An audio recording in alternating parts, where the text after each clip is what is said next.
Olá, pessoal do Pode Saber. Esse é o primeiro Pode Saber de 2026 e hoje eu tenho a presença aqui de um cara que é referência na pesquisa sobre uma figura que é icônica na história de Juazeiro do Norte, que é a Beata Maria de Araújo. E a gente tem o professor José André de Andrade. Ele que é formado em História pela URCA, Pedagogia pela FAC, Direito pela URCA. Ele também é mestre em Desenvolvimento Sustentável pela UFCA e ele também é mestre em Educação pela URCA. Então, André, seja muito bem-vindo. Eu sou o Vitor, sou professor aqui da Escola de Saberes, professor da rede, professor de arte. Então, seja muito bem-vindo e eu agradeço também o seu aceite por estar participando aqui do nosso Saberes para compartilhar o seu conhecimento, que é de muita importância para a história de Juazeiro. Obrigado, Vitor. A gente agradece o convite para contribuir com esse Pode Saber aqui da Escola de Saberes da Walker.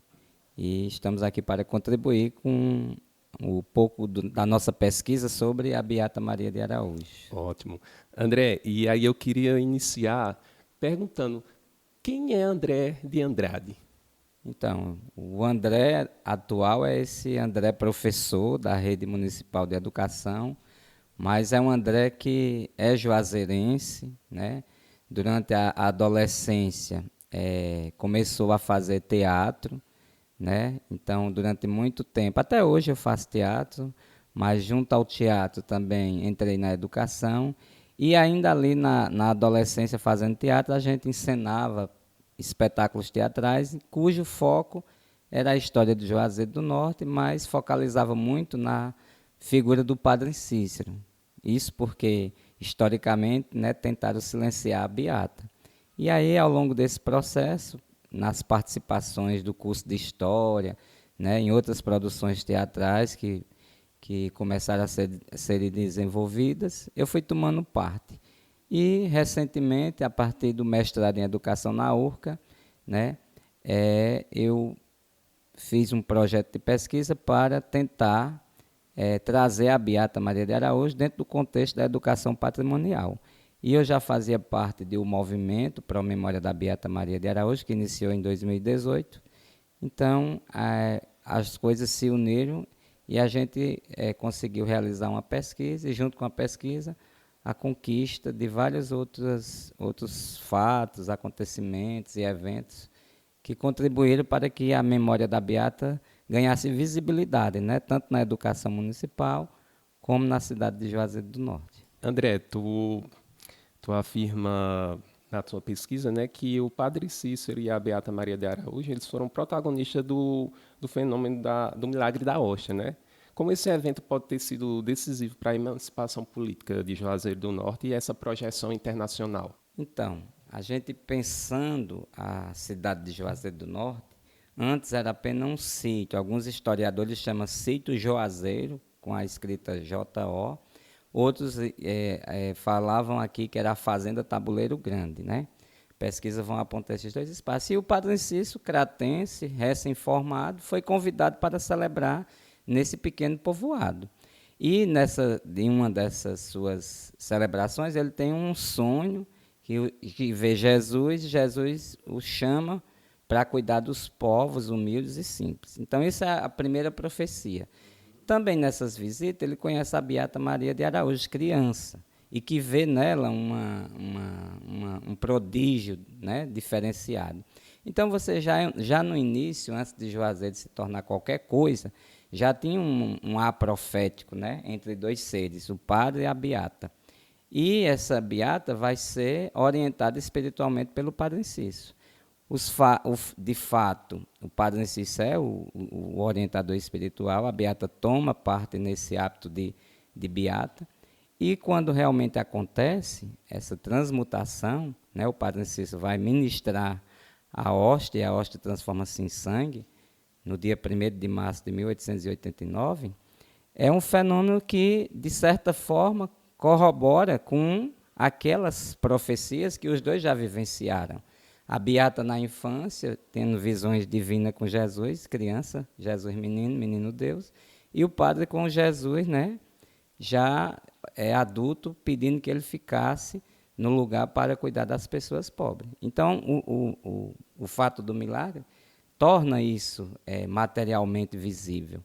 E, a partir disso, acontecem as romarias. É o fato que cria as romarias. Com as romarias, demograficamente, a cidade vai crescendo. E aí vai tendo que tomar parte em decisões. E uma das decisões é as decisões políticas, né? Então, o padre Cícero aceita do Fórum Bartolomeu a ideia do município se desmembrar, né, do Crato, tornar-se independente do Crato. E, para isso, existe todo um processo, né? E Juazeiro realmente passa a se emancipar e se torna essa cidade que depois o padre Cícero, com sua maestria como prefeito, primeiro prefeito, torna o município um dos maiores, né, do interior do Ceará. André, no livro, você menciona o padre Cícero como o primeiro devoto da Beata. Como era essa relação de fé entre eles, antes das intervenções da igreja?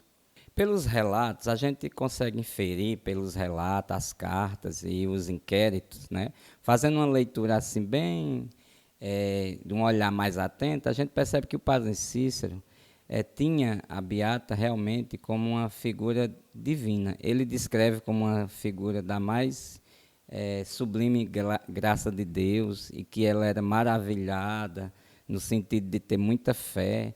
Ele é muito cuidadoso quando vai se referir à Beata nos seus relatos históricos.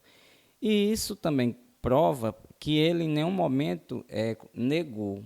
Então, houve orientações, inclusive do bispo, para que ele encerrasse o caso, colocasse o fato como realmente mera superstição da Beata, como um embuste, e ele em nenhum momento recuou. Ele tinha muita convicção de que ele viu o fato, ele era convicto de que era um fato extraordinário, ele tinha a maior confiança na Beata, ele inclusive dizia que ela era a espada forte, né? Quando uma pessoa diz que atribui assim, você é minha espada forte, é como se fosse uma fortaleza, algo que eu posso me pegar para combater, né, toda e qualquer adversidade. Então você consegue perceber isso nos relatos históricos, no que ficou de registro. E por ele também em nenhum momento ter tutibiado em negar de fato o milagre. Então eu consigo ver que ele foi o devoto porque ele realmente falou. Nunca conheci uma pessoa de graça tão maravilhada, tão próximo da divindade. Então, isso faz com que a gente perceba essa devoção que o Padre Narciso tinha à própria Beata Maria de Araújo. André, e quais foram as principais consequências, consequências práticas dessa censura, né, da igreja na vida dela e na memória?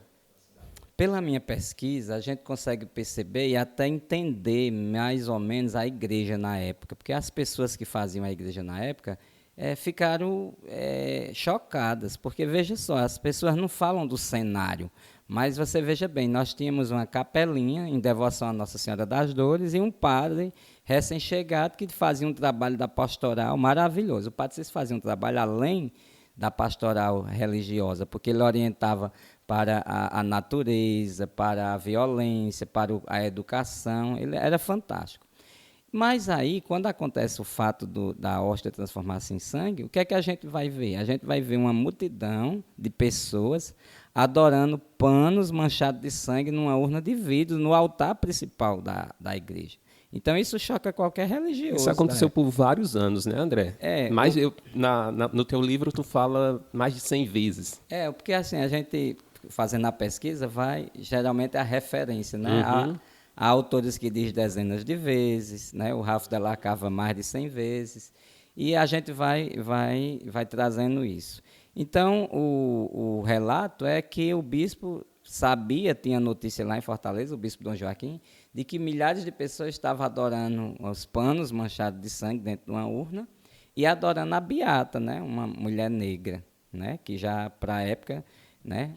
Já era chocante. Então, isso incomodou. Então, o fato é que a ordem religiosa romana, né, tinha por convicção muito clara que se deveria adorar os santos já instituídos, né, constituídos, né, Nossa Senhora, né, e os santos já, mas que aqui se diferenciava. Então, isso incomodou. Então, ele decretou uma primeira comissão formada por 2 padres muito de sua confiança, né? E, e foi atestado, junto com esses padres, um médico também, atestou que era sobrenatural, né? Fizeram todas as formas possíveis de entender o fato, né? E foi atestado. Então, esse primeiro inquérito chegou ao bispo, e mesmo assim ele não satisfez, porque a coisa estava fora do controle, né? O que era o controle da igreja? Era que as pessoas fizessem devoção aos santos constituídos. Por que estavam fazendo a uma urna com panos manchados de sangue a uma beata negra? Então, há o preconceito, porque, paralelo a isso, tinha onde o seminário onde o padre se estudou, por exemplo, era o seminário da Praia, em Fortaleza. Tinha lá o reitor, que era o padre Chevalier, um padre francês, ligado a uma tradição lazarista. Ele dizia, o Jesus não vai deixar a Europa para fazer milagre no Brasil, ainda mais numa região miserável como o Nordeste, né? E também outros bispos do Brasil, aí a historiografia cita muito Dom Arco Verde, lá de Olinda, Pernambuco, Recife, Olinda, que também era contrário. E tudo isso influenciou o bispo a fazer uma segunda comissão. Essa segunda comissão, realmente, o padre deu por 3 vezes a hóstia beata, nenhuma das vezes transformou em sangue, e foi o relatório final para dizer assim, acaba de vez com essa adoração aos panos, com essa adoração à beata, é vã superstição, é embuste, ela é mentirosa, e o que ela alegou em defesa própria é que a atmosfera não estava em estado de graça, né? O que incomodou muito ao padre da comissão, que era o Monsenhor Alexandrino, que realmente, inclusive, a agrediu fisicamente com palmatória, colocando, né, essa questão, encerrando essa questão. E aí o padre Cícero e a beata foram obedientes, né? Em nenhum momento eles se rebelaram contra a igreja. A igreja disse, você vai ficar reclusa na casa de caridade, padre Cícero, você vai ficar suspenso das ordens, isso durante o processo, né? E eles ficaram obedientes. Padre Cícero não ficou calado, nem quieto. Ele foi até Roma falar com Leão XIII, né, o Papa da época. Então, mesmo assim, com toda investida do Padre Cícero, né, a igreja não conseguiu devolver-lhe as ordens ainda em vida. O que também incomodou muito a igreja foi a entrada dele na política, porque na época também era tido como uma grande heresia, né?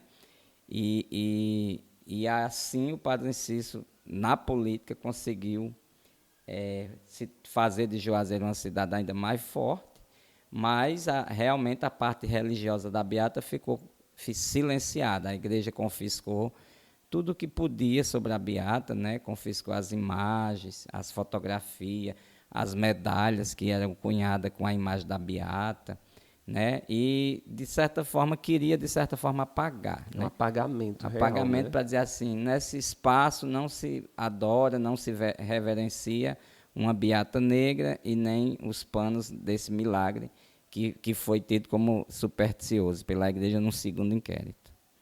Boa. André, um dos pontos mais chocantes é o desaparecimento dos restos mortais da beata, né?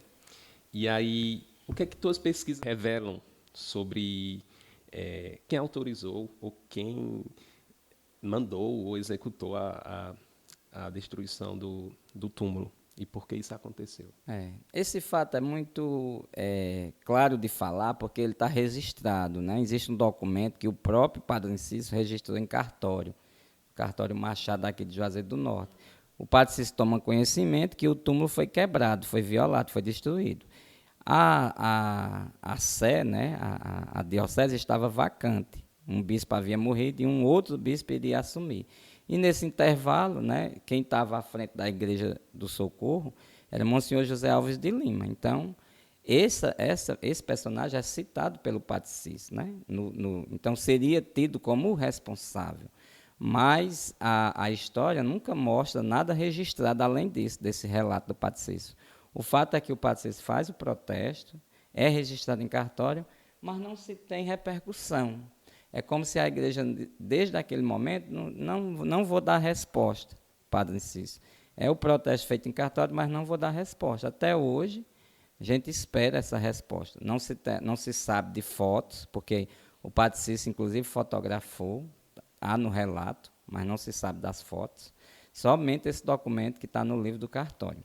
E que foi quebrado. Outros historiadores, como Amália Xavier, diz: por ocasião, a igreja precisaria ser benta, e o bispo quebrou o piso e destruiu o túmulo, encerrando ali mesmo, como se desse a entender que não foi removido nenhum dos restos mortais, estaria ali mesmo. Há outras comparações, outras hipóteses. Mas o fato é que foi um ato de dizer assim: há um altar aqui em que as pessoas fazem reverência, há uma beata, né? E vamos eliminar. Então, é mais um ato de apagar, de tentativa de silenciamento, de tentativa de apagar um lugar sagrado. É tanto que o movimento para a memória da Beata Maria de Araújo, desde 2018, acionou o Ministério Público, inclusive com audiências, para que a diocese pudesse restituir esse local sagrado, né? Atestando ou não se o corpo e os restos mortais estariam ali mesmo. O que a igreja fez foi colocar uma placa no lugar e dando mais abertura aos poucos, a partir desse fenômeno Padre Cícero, né, de servo de Deus, de beatificação, porque, como a própria igreja diz, né, a partir do momento que o padre realmente for santo, então é o maior defensor, né, passa de devoto ao maior defensor da Beata Maria de Araújo enquanto possível santa, porque ele era um maior devoto, porque tudo que ele deixou escrito e falou sobre ela é uma defesa muito clara. Pronto. André, no livro tu também argumenta que a Beata sofreu racismo estrutural e machismo. De que forma a condição de mulher negra influenciou o ceticismo da igreja em relação ao milagre, em comparação com outras figuras religiosas da época?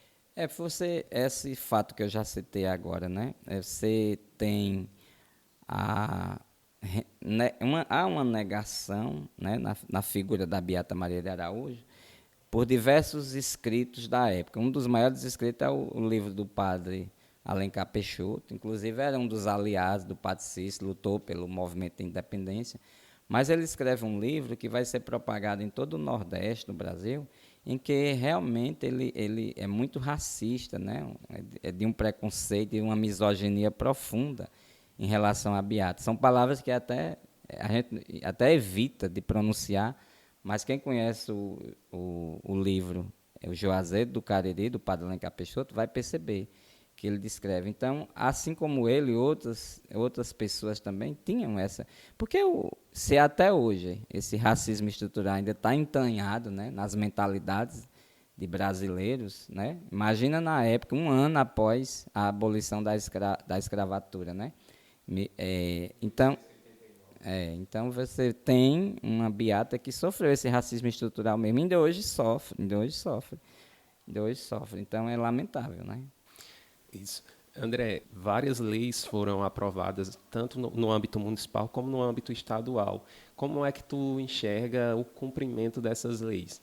Então, o movimento Pro Memória, né, a partir dessa provocação, então, três ações foram bem direcionadas. A gente começou a provocar as instituições, né, o poder público municipal, e aí veio, sim, uma lei para reconhecer o dia 1º de março como o dia do milagre, veio uma lei para reconhecer a fotografia da Beata Maria de Araújo ao lado do Padre Cícero nas repartições públicas, e também uma lei que daria a oportunidade de promover uma semana de homenagem à Beata Maria de Araújo, assim como a Semana Padre Cícero teria a Semana Beata Maria de Araújo.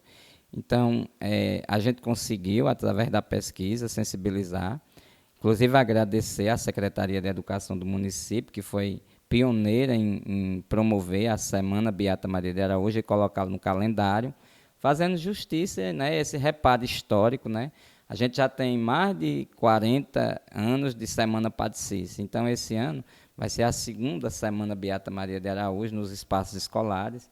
E eu tenho falado que, a partir disso, né, essas crianças de hoje que estão no ensino infantil, ali no 1º ano, né, quando chegar no 9º ano, já vai ter de 10 a 9 anos de vivência dessa experiência, né, das Semanas Beatas Maria de Araújo, e vai poder, né, reconhecê-la, compreender como uma mulher importante no seu tempo que contribuiu. Então, eu acho muito válido. E o Estado do Ceará também fez uma lei que reconhece a Beata Maria de Araújo e a semana. O que é difícil é as leis serem implantadas, né? A gente está sempre provocando o Estado do Ceará para fazer um evento assim, a nível regional, em que possa celebrar a mulher, os direitos das mulheres, a questão de valorizar, porque assim tantas leis são feitas, né?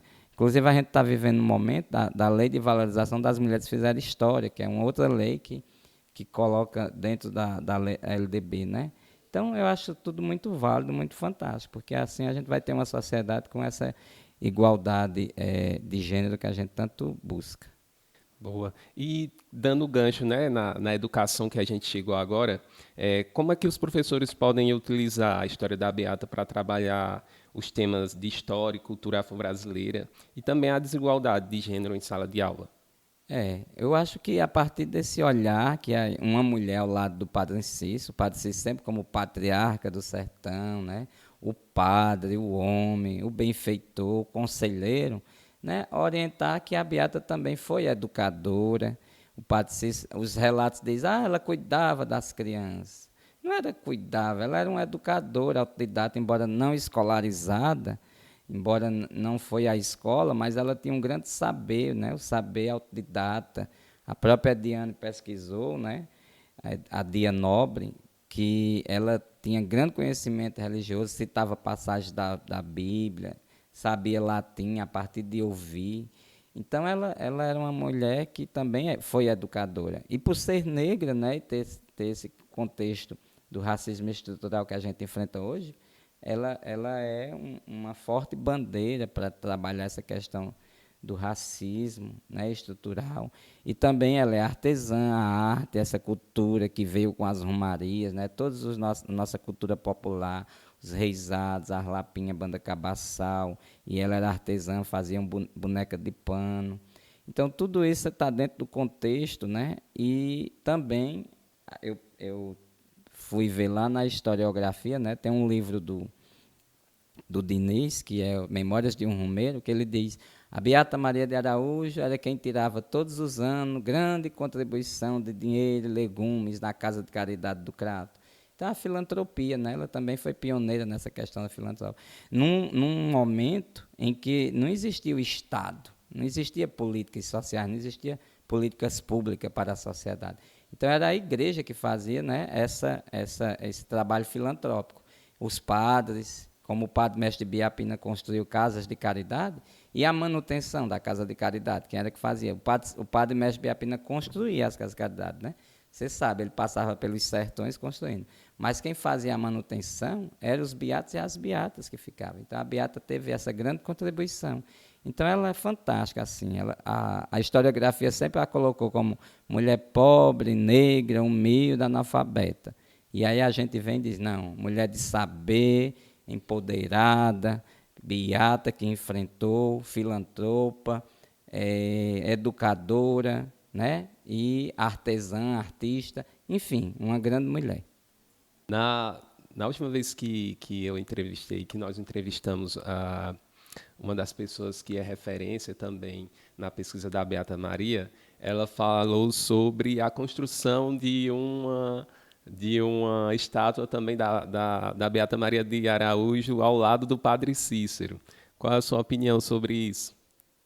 Bom, assim, se a gente tivesse como referência essa construção, poderia ser uma justa homenagem, né, à Beata Maria de Araújo, mas há resistências, há a questão do estudo, né, do espaço, e a real necessidade dessa homenagem. Eu sei que a Beata merece primeiro, nesse momento, ser reconhecida, né, como essa importante mulher no contexto histórico, religioso e cultural.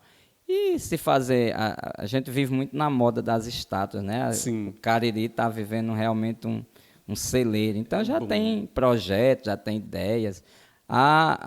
Eu defendo assim que a gente tem que começar a construir as imagens nos espaços da cidade, né? Por exemplo, porque como ela foi muito tentada silenciar, então uma das primeiras ações que a igreja fez foi confiscar a imagem, né? Apagar a imagem da beata, destruir as medalhas, as fotografias. Então, eu defendo muito, inclusive é um dos capítulos da minha dissertação, trata disso, desse ressurgimento da imagem. Então, a gente vem provocando para que tenha a imagem. Então,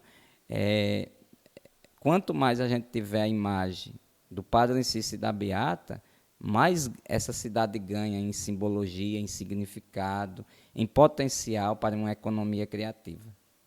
Legal. E para encerrar, André, a gente já comentou muito, mas para você, o que falta para que a Maria de Araújo seja reconhecida institucionalmente com a mesma força que o Padre Cícero no hino e nos símbolos oficiais da cidade?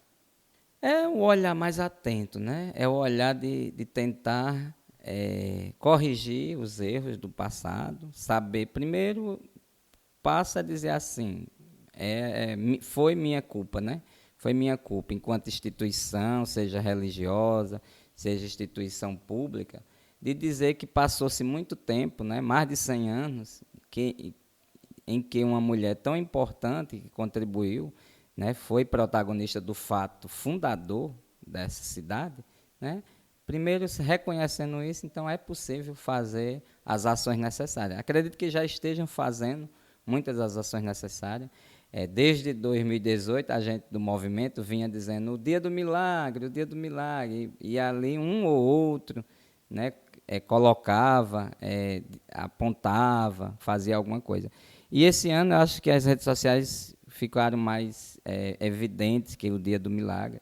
Vamos ver agora a segunda semana. Eu acredito que no processo, né, a gente vai aos poucos dando sentido, significado e trazendo essa memória que merece ser reconhecida, fazer justiça a essa memória dessa mulher e que a cidade só tem a ganhar, todos os espaços. Quem é o maior? O Padre Cícero Santo, Beata Santa. Quem é que ganha mais? A igreja. Padre Cícero Santo, Beata Santa, Romarias e Romaria. Quem é que ganha mais? A cidade. Então, é a própria cidade, é a própria religião que ganha. Então, a gente só está contribuindo para que o processo, né, seja mais digno e acelerado com esse reconhecimento.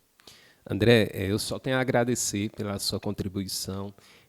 Foi uma manhã de muito conhecimento, por mais que a gente tenha um tempo limitado, mas deu para sentir um pouco, né, e que esse livro, né, seja realmente utilizado, né, nas aulas e que ele também possa ser expandido para outros lugares. Eu acho que também tem coisa que dá para utilizar na arte, enquanto professores de arte, com estilogravuras e outras ideias que também podem ser trabalhadas. André, só agradecer, tá certo? Muito obrigado. Eu agradeço também, fica a disponibilidade de alguém que ainda não tem o material, dizer que é uma dissertação e uma biografia da Beata Maria de Araújo, que está disponível para pesquisadores, professores, e que tem essa finalidade, contribuir para essa memória, né, da Beata Maria de Araújo na nossa cidade.